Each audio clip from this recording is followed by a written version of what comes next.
सास की बीमारी। शादी के ठीक बाद नेहा की सास की तबीयत बहुत खराब हो गई। बताइए क्या हुआ है आपको? बेटे की शादी थी तो थकान हो गई। मौसम बदल रहा है तो जुकाम और बुखार हो गया।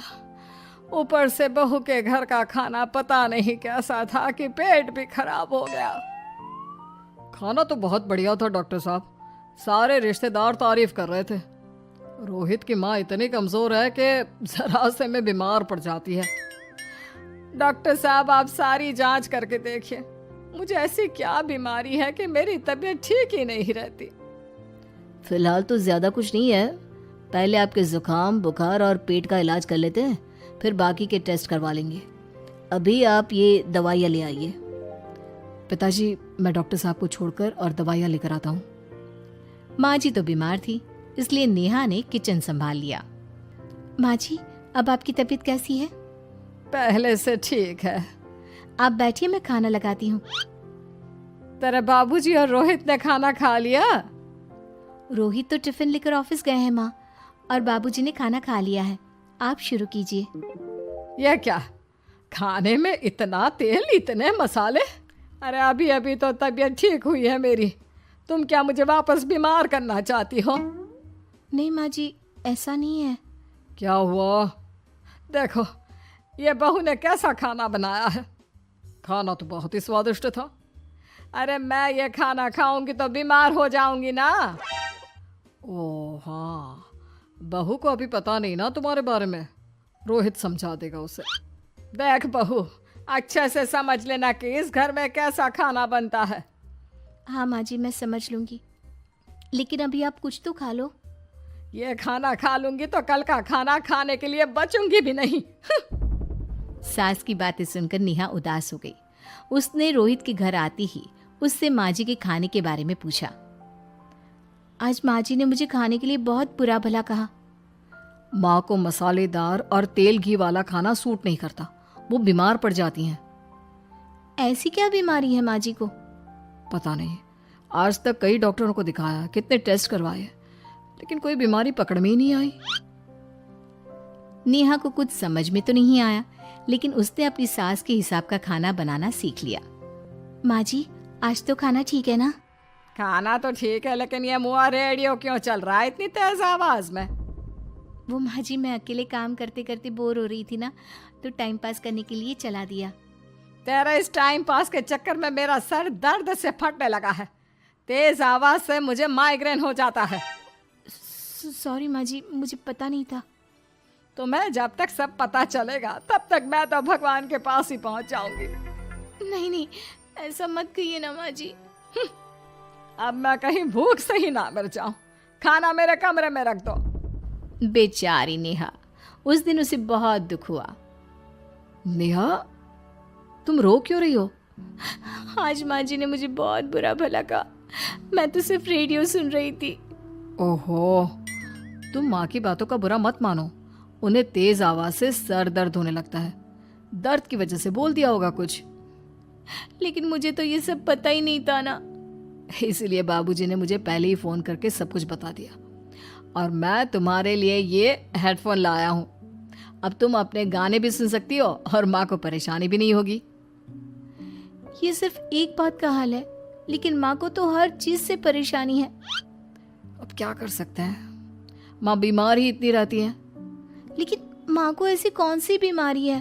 तुम्हें बताया तो था, किसी भी डॉक्टर को माँ की बीमारी समझ में नहीं आ रही। अब तुम भी ये सब सोचना छोड़ दो, ये हेडफोन लो और अपने पसंद के गाने सुनो। रोहित के गिफ्ट से नेहा की एक परेशानी तो दूर हो गई, लेकिन उसके मन में कई सवाल खड़े हो गए। आज मैं देर से उठाऊं या तुम जल्दी उठ गई? वो माँ जी को कल रात भर सर दर्द हुआ ना, तो जल्दी उठकर उनकी जगह मैंने पूजा कर दी। अरे वाह, अच्छा अच्छा, हे भगवान ये किसकी करामत है? ये तो माँ जी की आवाज है। चलो चल के देखते हैं। क्या हुआ माँ? अच्छा, यह घर में गुलाब कौन लाया? मुझे नहीं पता, मैं तो अभी उठा हूँ। माँ जी आप कल रात भर सो नहीं पाई, तो मैंने जल्दी उठकर पूजा पाठ किया। घर में फूल नहीं थे ना, तो मैं बाजार से गुलाब के फूल ले आई। नेहा, माँ को गुलाब के फूल की एलर्जी है। अब मुझे ये कैसे पता होगा? अच्छा, तुझे कुछ पता नहीं तो तू वही काम क्यों करती है जिससे मेरी तबीयत खराब हो जाए? रोहित के बाबूजी, ये बहू मेरी जान लेना चाहती है। माँ जी, मुझे ऐसा करके क्या मिलेगा? वो तो तुझे ही पता, लेकिन कुछ तो है। रोहित की माँ, बस करो। बेचारी बहू को कुछ पता ही नहीं है, बस इसलिए उससे गलती हो जाती है। जाओ तुम कमरे में। बहू, तुम रोहित की माँ का बुरा मत मानो। वो अपनी बीमारियों से इतनी परेशान है कि उल्टा सीधा बोल देती है। नहीं नहीं बाबूजी, मुझे बुरा नहीं लग रहा, मुझे चिंता हो रही है माँ जी की बीमारी की। ये बताइए कि माँ जी को ऐसी प्रॉब्लम्स कब से होने लगी? शादी के 6-7 महीने बाद से। बाबूजी, तब घर का माहौल कैसा था? अरे भरा पूरा परिवार था। मेरे बाबूजी, माँ, काका, काकी, मेरे दोनों बड़े भाई, दोनों भाभियाँ, दोनों के 2-2 बच्चे हैं, एक छोटा भाई और एक बहन। सब साथ रहते थे। इतना बड़ा परिवार? हाँ, मैं जब 10 साल का हुआ ना, तब पापा का ट्रांसफर यहाँ हुआ। उसके पहले तक तो हमारी जॉइंट फैमिली ही थी। और माँ जी किस चीज से बीमार पड़ जाती हैं? जब तेज गर्मी हो, ठंड हो या ज्यादा बरसात हो जाए। जब माँ ज्यादा थक जाए, जैसे दिवाली पर घर की सफाई या कोई फंक्शन हो, या ज्यादा मेहमानों के आने से घर का काम बढ़ जाए। तेज म्यूजिक, तेज लाइट या ऐसे कोई तेज स्मेल आ जाए। तो माँ जी की ये बीमारी ठीक हो सकती है। कैसे? सब पता चल जाएगा। आप कल माँ जी की टेस्ट रिपोर्ट लेने जाने वाले हो ना? हाँ। तो सुनिए क्या करना है। अगले दिन रोहित माँ जी की रिपोर्ट्स लेकर आता है।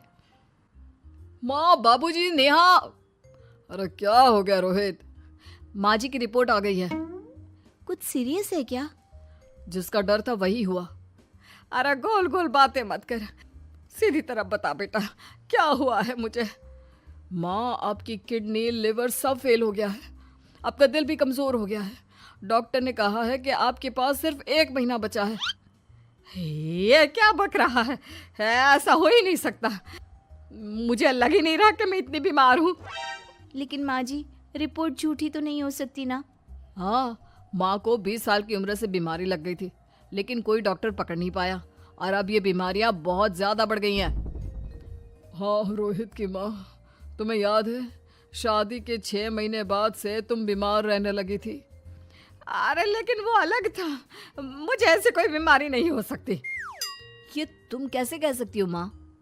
हाँ, तुम उस वक्त बीमार पड़ी थी ना, और अब डॉक्टर भी यही कह रहे हैं, तो सच ही तो होगा। और आप तभी से बीमार ही तो रहती आई हैं। अरे लेकिन तब मैं बीमार थी ही नहीं। क्या मतलब? अरे तब मैं बीमारी का नाटक करती थी, मुझे कुछ नहीं हुआ था। ये क्या बोल रही हो? हाँ, घर में इतने सारे लोग थे और सबसे छोटी बहू मैं थी, तो सारा काम मुझे करना पड़ता, इसलिए काम से बचने के लिए मैं नाटक करने लगी। लेकिन आपको अभी भी वही बीमारियां होती है ना माँ? हाँ, अगर नाटक था तो ये प्रॉब्लम तुम्हें अभी क्यों होती है? इसका जवाब मैं देती हूँ। माँ जी कई महीनों तक नाटक करती रही, इसलिए इनके दिमाग ने धीरे धीरे इस झूठ को सच मान लिया और इनका दिमाग उन बीमारियों का एहसास कराने लगा। हैं? ऐसे भी होता है क्या? हाँ माँ जी, इसे प्लेसिबो इफेक्ट कहते हैं। जब आप बात बात पर बीमार पड़ने लगी तो मैंने अपने मामा से बात की जो एक साइकोलॉजिस्ट है। उन्होंने बताया मुझे। तो ये रिपोर्ट्स? मैंने झूठी रिपोर्ट बनवाई थी नेहा के कहने पर, ताकि आप सच बताएं। यानी मुझे कुछ नहीं हुआ? नहीं माँ जी, और आपकी इस प्रॉब्लम का भी सोल्यूशन है। हम किसी अच्छे साइकोलॉजिस्ट को दिखाएंगे और आप जल्द ही ठीक हो जाएंगी। वाह बहू, मैंने तुझे इतना भला बुरा कहा और तूने मेरी जिंदगी भर की तकलीफें दूर कर दी। थैंक यू और सॉरी बहू। अरे मुझे भी तो सॉरी कहो, पूरी जिंदगी तुम्हारी सेवा की है, वो भी झूठ मूठ की बीमारी के लिए। हाँ हाँ, आप भी माफ कर दो मुझे, बस सॉरी। तो इस तरह नेहा ने अपनी सास की बीमारी पकड़ भी ली और ठीक भी कर दी।